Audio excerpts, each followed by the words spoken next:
안녕하십니까. 뉴스포 시작합니다. 동대문구가 청량리역 광장 등 4개소에서 스마트 쉼터를 운영합니다. 대한민국 국제 물주간에 맞춰 세계 물도시 포럼이 대구 엑스코에서 열렸습니다. 횡성군이 2023년 하반기 횡성군 치안협의회를 개최했습니다. 충청북도가 충북 디지털 무역 종합지원센터 개소식을 진행했습니다. 세계 인권선언 75주년을 기념하는 인권의 날 기념식이 제주도에서 열렸습니다. 내년도 광주광역시의 1년 사업을 결정하게 될 광주시의회 예산안 심의가 다음 주 시작되는데요. 특히 국비 지원이 끊기면서 사업 지속 가능성에 대한 의문부호가 붙고 있는 광주 상생카드 예산 400억 원이 통과될 수 있을지 관심입니다.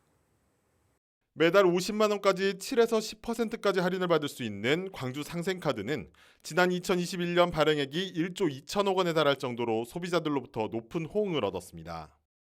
특히 지난 10월 기준 사용액의 49%가 연매출 5억 원 이하의 영세 사업장에서 사용될 정도로 중소상인들에게는 가뭄의 단비 같은 존재입니다. 하지만 내년에도 이 사업이 유지될 수 있을지는 미지수입니다. 우선 가장 큰 이유는 국비 보조 부분입니다. 정부가 지역화폐 예산을 전액 삭감하자 민주당이 7천억 원을 증액했지만 국회 예결 소위를 넘기기가 쉽지 않을 전망입니다. 국비 지원이 없을 경우 전액 시비로 사업을 이끌어가야 하는 상황인데 이에 대해 우려하는 목소리가 적지 않습니다. 국비가 매칭되지 않는 상생카드는 우리 시비를 투입한 이상의 효과를 볼 수 없는 만큼 우리 시가 지금 재정 여건 악화를 감안했을 때 과연 보편적 복지인 상생카드를 예산을 그렇게 큰 폭을 투입하는 게 맞는가? 지난 10월부터는 사용처를 연간 매출액 30억 이하의 사업장으로만 제한하면서 주유나 대형 병원 등에서는 사용할 수 없게 돼 실효성이 적다는 비판도 나옵니다. 실제로 매출액 제한이 없었던 8월과 제한이 생긴 10월의 발행액을 비교해보니 27%까지 감소한 것으로 드러났습니다. 광주광역시는 지역화폐가 자본의 역외 유출 방지와 지역경제 활성화에 확실한 효과를 보이고 있는 만큼 435억 원의 예산을 편성해 전액 11호라도 사업을 유지하겠다는 입장입니다. 지역 소상공인에게나 강주 시민에게 가장 필요한 민생 경제 사업이기에 지금 현재 국비가 불투명한 상황이긴 합니다. 그렇지만 저희 시는 반드시 확보해서 내년에도 올해처럼 지속 추진하도록 하겠습니다. 유지될지 아니면 중단될지 많은 관심을 받고 있는 광주 상생카드 사업이 내일과 모레 광주시의회 예산안 심사라는 첫 고비를 넘길 수 있을지 주목됩니다. 수도권 소식입니다. 동대문구가 청량리역 광장 등 4개소에서 스마트 쉼터를 운영합니다. 이번에 스마트 쉼터가 설치된 장소는 청량리역 광장, 청량리역 2번 출구, 용두역 3번 출구와 전농동 지식의 꽃밭입니다. 이필영 동대문구청장은 운영 전날인 11월 30일 청량리역 광장 스마트 쉼터를 찾아 점검을 마쳤습니다. 스마트 쉼터는 냉난방기와 공기 정화 장치 등이 설치돼 있어 폭염 한파에도 쾌적하게 대중교통을 이용할 수 있습니다. 또한 이용자 편의를 위해 디지털 사이니지, 공공 와이파이, 휴대폰 충전기 등이 마련돼 있습니다. 스마트 쉼터 내 모든 시스템은 정보통신 기술을 통해 구청에서 원격으로 제어할 수 있으며 외부에 설치된 CCTV는 정류소에 접근하는 버스의 영상을 실시간으로 볼 수 있고 쉼터 내부는 CCTV 통합 관제센터와 상황을 공유할 수 있습니다. 이번 스마트 쉼터 시범 설치를 시작으로 구는 스마트 쉼터의 수를 점차 늘리겠다고 밝히고 앞으로도 대중교통 이용 불편을 줄일 수 있도록 노력하겠다고 말했습니다. 동대문구가 구청에서 수능 가채점 분석 및 정시 지원 전략 특강을 개최했습니다. 2024학년도 수능 가채점 및 정시 지원 전략 특강은 수능을 마친 수험생과 학부모에게 수능 성적 통지일 전 가채점 분석을 통해 발빠른 입시 정보를 제공하고 본인에게 맞는 대입 전략을 제시해 진학에 실질적인 도움을 주기 위해 마련됐습니다.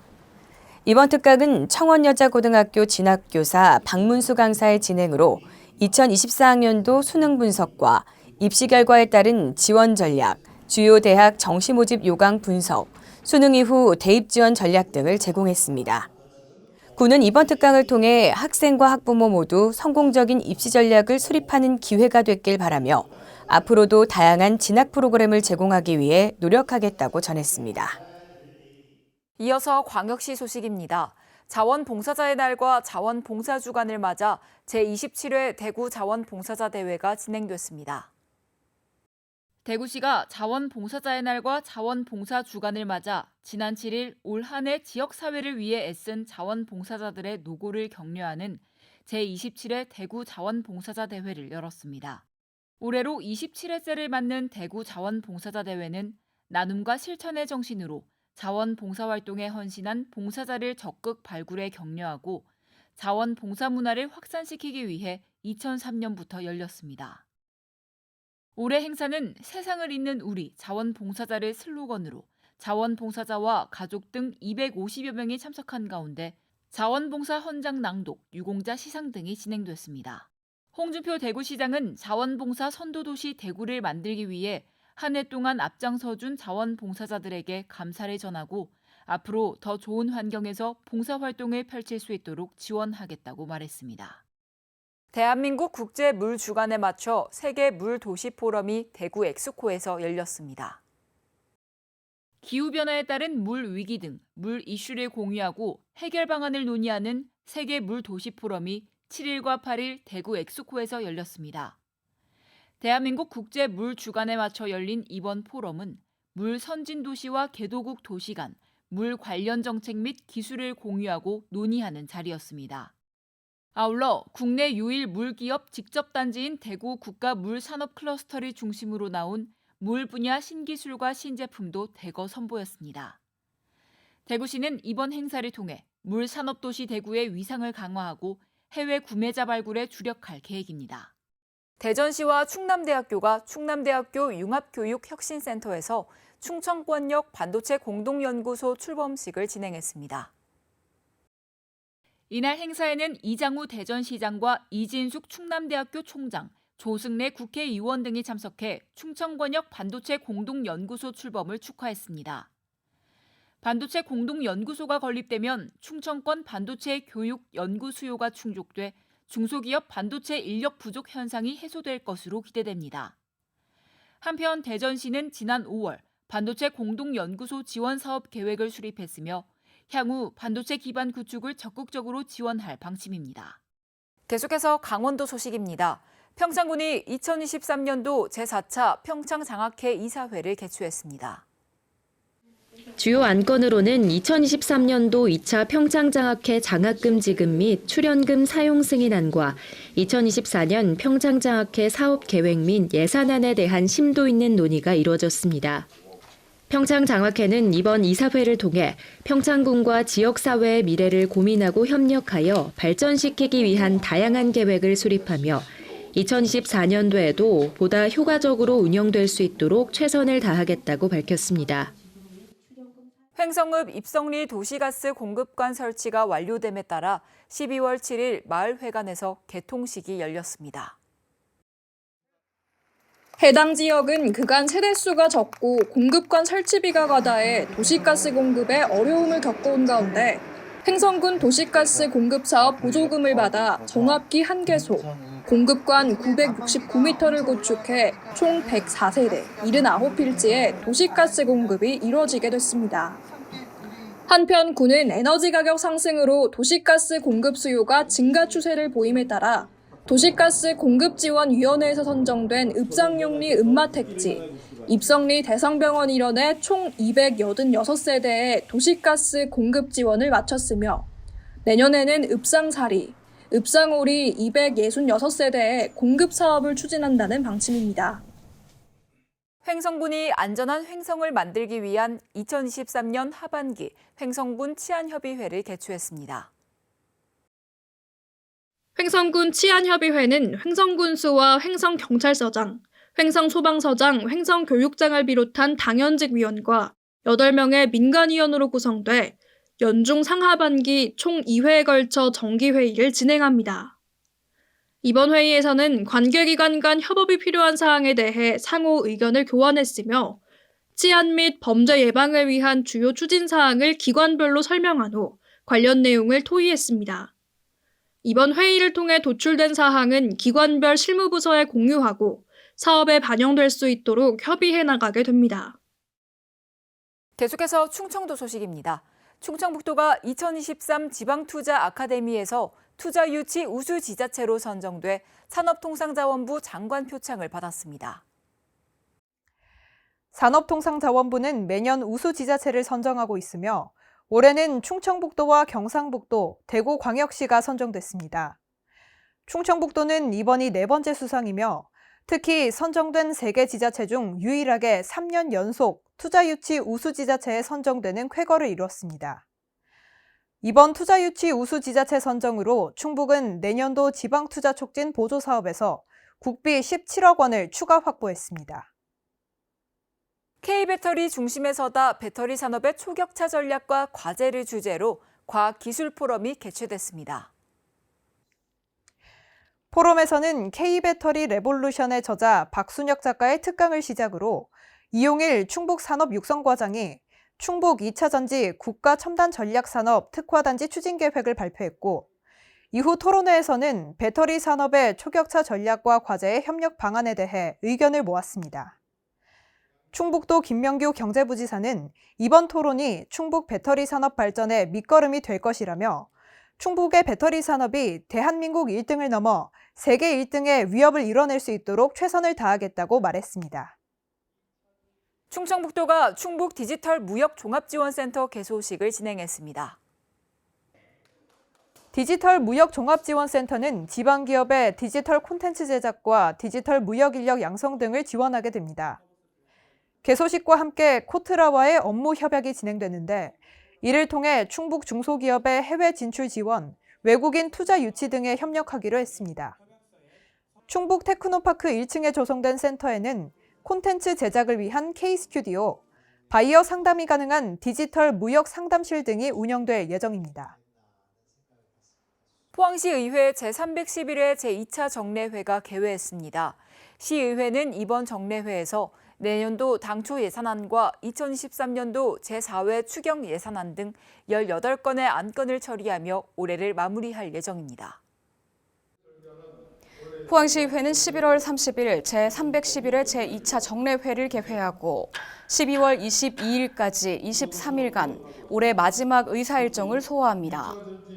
11월 30일 본회의에서는 이강덕 시장의 시정 연설과 권혁원 일자리경제국장의 2024년도 예산안 및 2023년도 제4회 추가경정 예산안에 대한 제안 설명이 있었고 이를 심사할 예산결산특별위원회가 구성됐습니다. 예결위 위원장에는 이재진 의원이, 부위원장에는 함정호 의원이 선출됐습니다. 이번에 제출된 2024년도 포항시 예산안은 총 2조 6,400억 원으로 올해 당초 예산 대비 400억 원 증가한 수준입니다. 또 시의회는 지난 1일 시정에 관한 질문을 진행했습니다. 이날 시정 질문에는 김은주 의원이 포항 촉발 지진 손해배상 소송과 산업 폐기물 등에 대해 질문했습니다. 전주형 의원은 지역 관광자원 발굴 및 활용 계획 등에 대해 물었고 김민정 의원은 어린이공원 안전관리 현황과 정책 등에 대해 얘기했습니다. 또 김상민 의원은 민간공원 조성 특례 사업 진행 상황과 관련해 또 영일만 산단의 국가산단 전환 검토 필요성 등에 대해 물었습니다.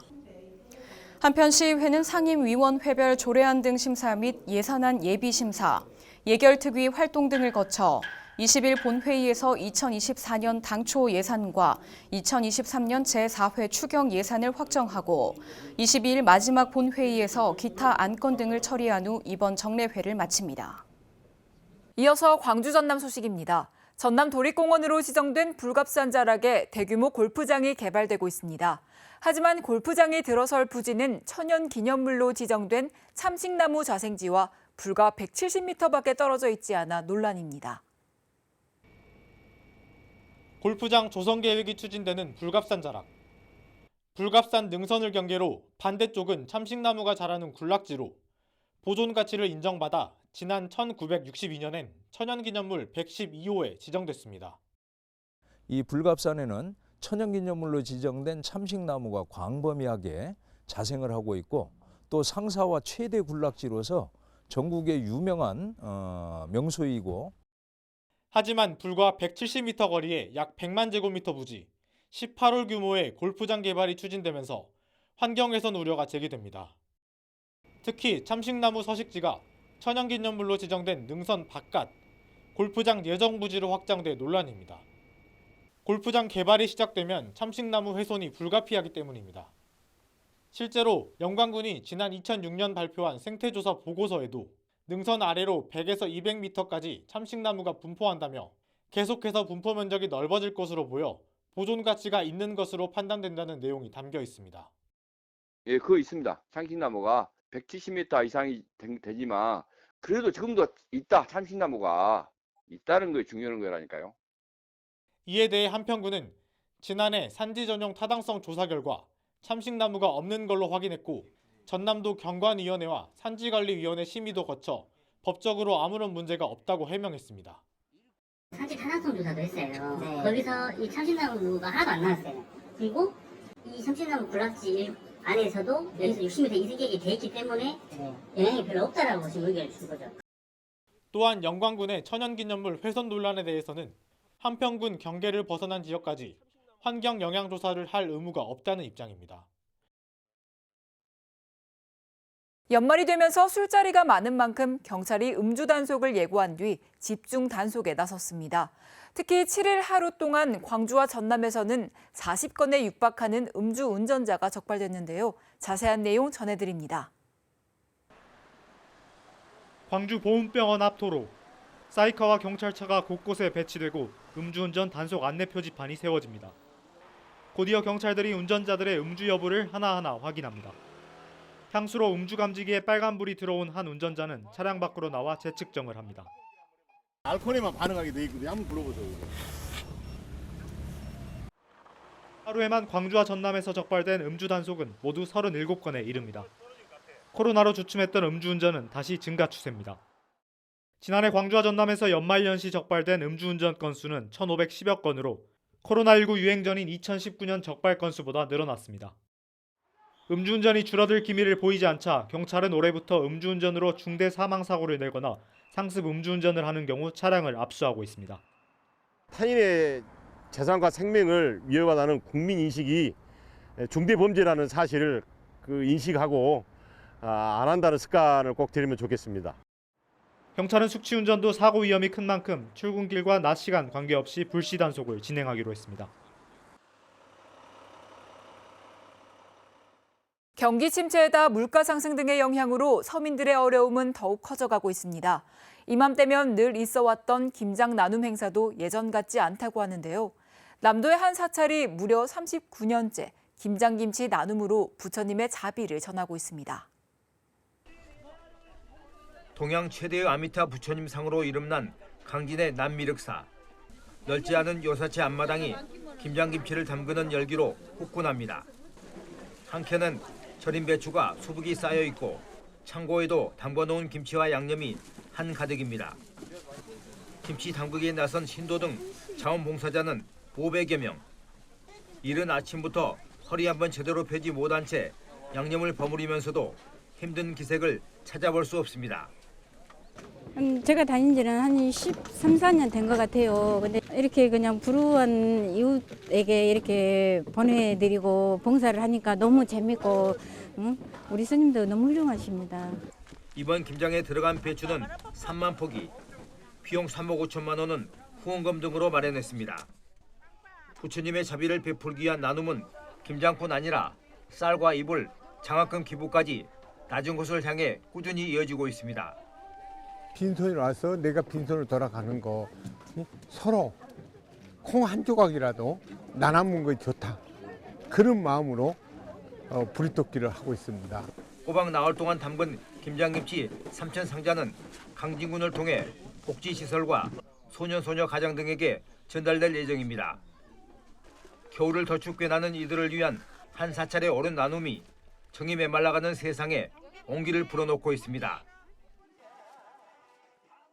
1929년 광주 학생 독립운동 당시 태평양 건너 멕시코와 쿠바 등에 살던 한인 노동자들도 독립운동을 지지하며 후원했는데요. 당시 한인 동포들의 헌신에 보답하고 그 후손들이 고국과의 연대감을 느낄 수 있도록 민간 차원에서 한복 보내기 운동을 펼치고 있습니다. 빠른 손놀림으로 한복의 사이즈를 최종 확인한 뒤 포장합니다. 지금까지 포장을 마친 한복만 200벌 이상, 모두 멕시코와 쿠바 한인 후손들에게 보내질 예정입니다. 94년 전 광주 학생 독립운동 소식을 듣고 한 달 5달러 남짓이던 월급 가운데 1, 2달러씩을 모아 후원했던 한인 노동자들에게 보답하기 위해 전남대 김재기 교수가 한복 보내기 운동을 제안해 진행되고 있습니다. 지금까지 전남여고 총동창회를 중심으로 800벌 가까운 한복이 기부됐고 배송 비용 등을 마련하기 위한 성금 기부도 이어지고 있습니다.